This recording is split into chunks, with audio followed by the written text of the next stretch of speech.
Morning, everybody. I just wanted to get my giveaway done. I actually still haven't done my camera hookup. My son's supposed to do it today.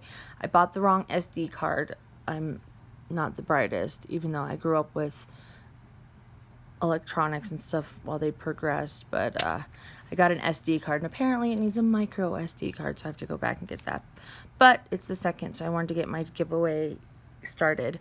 I'm going to be doing 3 giveaways, I decided, and there's 4 ways to enter your name, so you can have your name entered into 4 times, into the drawing up to 4 times. Subscriber customers from my Etsy shop, because I have a lot of subscribers who bought stuff from me and have been really good customers and supportive. In the last 3 months, I will put your name in. Comments from my previous update video that I did the other day, where I said, comment below, and and you can still comment on it. That's fine with me. Comments from this video with a question get an entry, and my question is, what kinds of things do you like to buy from Etsy shops? What draws you to Etsy shops? The reason I'm asking is because my Etsy shop is very minimal and small. It's basically, as I've stated before, things that I buy wholesale and I sell the extra, because obviously I don't need that much, and I have some really good wholesale places I buy from that aren't just the same monotonous Michael's, Joann's. Obviously I still sell some things that could be purchased there that are in my surprise packs and kits and things, but I'm just curious what other people look for when they're going to an Etsy shop and how you find Etsy shops. So anything like that, just like I find Etsy shops as from referrals or from searching, because Etsy is so hard to search from.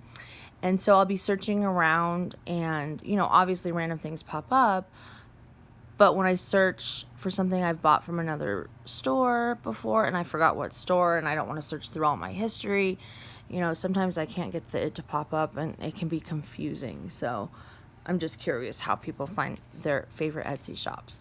And then all my subbies get an entry. So those are the 4 ways. And I'm pretty flexible on the question, just kind of, basically any or all of the things that I said. Okay, so that being said, the 3 prizes, or whatever, they're giveaways. One of my embellishment kits, and I've done videos on those before. Basically, they are what they state: lace, trim, little tickets, little vintage game pieces, bling, buttons. I have a lot of wooden things, metal filigrees I have a ton of that I put in, different flowers. I kind of just, if people ask for specific things, obviously if I have it, I can do that. And otherwise, I just kind of, if I know the person, I kind of try and give them, what I think they'll like, or if they've purchased before, give them something different.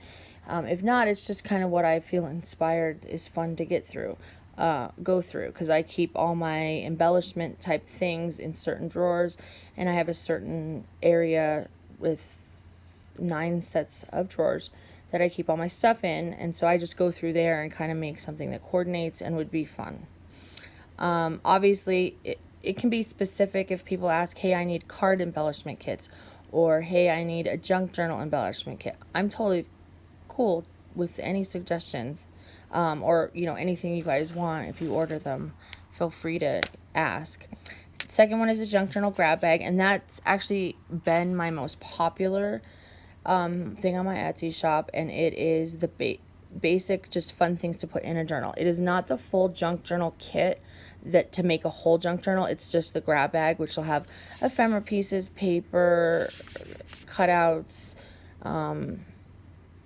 printouts that are, I do high quality laser printouts on 32-pound laser paper, or cardstock if I add those. I don't always add it, but I'll do lots of stuff. Retired dies and punches, just fun stuff to put in junk journals. I'm a junk journal maker, so I know I don't want to put things in that people won't use, and I've actually had a lot of positive feedback on that everything I put in is things that people use. And then the last one is a vintage ephemera kit. I have not listed these yet, and I just want to see what people will think of them. And when I make the kits, I will film the kits when I do the drawing. Because I collect a lot of vintage stuff, and I've wanted to do the vintage ephemera kits. I just haven't had time, and I'm not sure if they're even worth selling and listing. So I'm going to make one up and see what you guys think, see if anyone else would be interested in that, if it's a good idea. But obviously it's for the giveaway too. But I have, you know, checks from the 1900s, blank and filled out, postcards, order forms, book pages, buttons, fabric. I just got a bunch of embroidered linens from a shop. I have vintage magazines. I don't know. I have tons of stuff. Envelopes, lace. So that being said, I'm going to make up a little vintage ephemera kit and see what people think. So I'm filming this in my lap in the living room while I was reading my wonderful Daphne's Diary. Michelle bought this for me last night at our meetup. I met her at Barnes & Noble, Starbucks, and she handed me this because she knows I have 4 kids of my own and 2 kids that aren't mine, so 6 kids. So it's, you know, I don't treat myself often.